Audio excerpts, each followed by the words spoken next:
G'day, good morning, Mark here from Tough Touring. I'm going to show you a video on a trade rack fitting kit. So it's an awning to rack kit.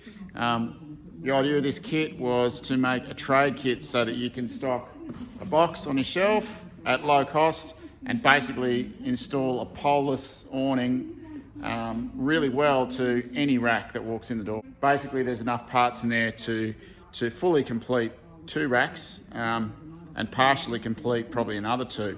So how we've designed the kit is that you take the kit on and then as you use up those components you can order them and reorder the parts that you've used individually to keep the expense down and also keep the investment that's sitting on the shelf down to a minimum.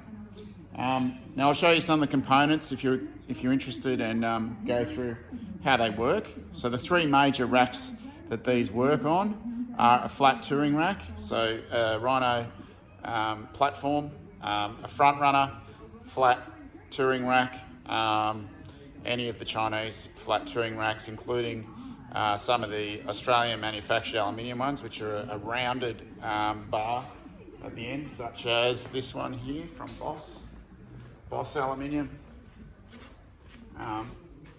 It's got a beautiful big rack, but curved round bar. It's a flat rack other than that. Very difficult to fit too. There's a front runner rack there, which has a different sort of side extrusion.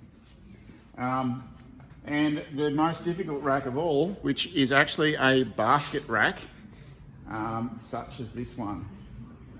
This one's made by Cane Toad Industries, Aussie-made. Quite nice, but yeah, a basket rack. So you've got a top bar and a bottom bar. The difficulty with basket racks, as you'll know if you're a professional fitter, is that the top hoop here is often inset from this one, and quite a lot of them are manufactured with a hoop here, which gets in the way when you go to install the awning. We've got 3 types of kits. There's our touring rack kit, which we call a universal rack fitting kit. We have our basket rack type, which is this type. ARB racks are a part of that. Anything with a hoop on the top, we call that a basket rack fitting kit. And then we have our trade kit, which is this one, which basically takes up the slack for anything in between, variants of those 2, or if you just want to have a whole fitting kit on your rack so that you can approach any rack that comes in the door and fit any awning to it. Well, this kit does it, and you can replace those individual components as you use them. So I'll go and show you some of this assembly now, and I'm going to show you the basket rack because we haven't done any videos on how to fit to a basket rack before, and basically show off how this kit works. Now, all of you know that the tricky part with a poleless wing awning is fitting up that rear corner and getting that super stiff, super strong, super rigid to prevent any flex on the ends of that awning arm. Now, I'm going to show you the trade kit. I'm going to pull a few parts out of it and show you how to fit something like that. It's quite difficult. The inset on this one is around about 10 millimeters, so not too bad. Some of them up to about 25. So we've made the kit to accept up to 30 mil on a basket setup like this one. Now I'm going to grab a couple of parts and show you the rear corner. There's 1, 2, 3, 4, 5, 6, 7, 8, 9, 10, 11, 12 parts in the kit. I've grabbed 2, which would be our basket rack adapter kit. So these 2 parts marry up, all the laser cutting's done, the holes all fit. I'm going to grab an air gun. I'll join this together quickly. There's my bracket. It's now looking a bit different. Now the big M8 holes here are where we're going to mount this permanently using a rivnut or a through bolt. We need some purchase across the top here and also across the bottom. So the bottom ones are angled down to hopefully pick up that rear corner or this corner. If you can't pick up a bolt hole on the ones pre-cut into the bracket, you'll have to drill a new one. Anyway, the bracket sits straight over the top there like so. That gives you your corner. And your awning's going to hang straight off this side.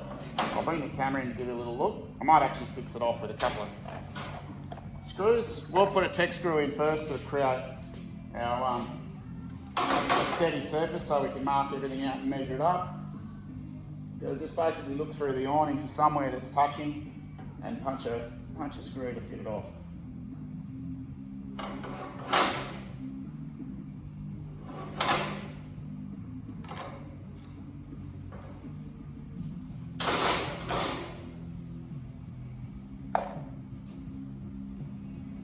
So that's the basics of a basket rack corner bracket installed onto that. Now, I'd put an M8 bolt here, maybe another one here, another one down there, 3 on the back plate's fine. This plate is supported twist-wise by the bracket, by the awning itself. So usually we'll use rivets on this side, 1 or 2. Now your awning mounting plates, you've got all your holes pre-drilled here. That's where your T-bolt would sit. Or if you're using a slide-in style at 50mm, you put your bolts back into those and nut them up from here. There is space in there to get in there with a spanner, just not much, but yeah, you can also get in it from the back here as well with your 13mm. Now your front is much the same thing on a basket rack. There is a picture of one completed on the website page there to have a look at. Now back to the rack, the trade kit here. We've got nameplates, so you can cover over your back plate and do a bit of free branding for us. Thanks very much. And we've got hook brackets here too for some of the awnings that will handle the hook bracket. They can be installed onto the other side here, ready for the swing out awning. There's 2 different kinds. Basically there's an undermount which goes underneath. In the case of some like the front runner, that's a nicer bracket for that one. And there's some that are side mount like that one, which is for everything else, any of the pipe bars. Front bracket system, very much like the back one. Now for vehicles that have got a flat touring rack, it's a lot easier install. And you can use this larger one here in lieu of the back plate. For people that want the awning to go lower because their vehicle's very high and they're very short, you would go that way. And there's an alternate one here as well. For the opposite, where you might have a car that's sitting at 1800 and the bloke's 6'6", you'd go upwards with this one. All in all, 1, 2, 3, 4, 5, 6, 7, 8, 9, 10, 11, 12 piece kit. There is no fitting hardware, so no bolts or rivets, because you're a tradesman, you'll have all that. But the kit is great to have on the rack. Literally, our whole workshop here, I could fit any awning with a good selection of rivets, bolts and screws, and one of those kits. I might get 2, but anyway, you get the idea. I'll sign off for now, and for any more details, give us a call and we'll help. Cheers, bye.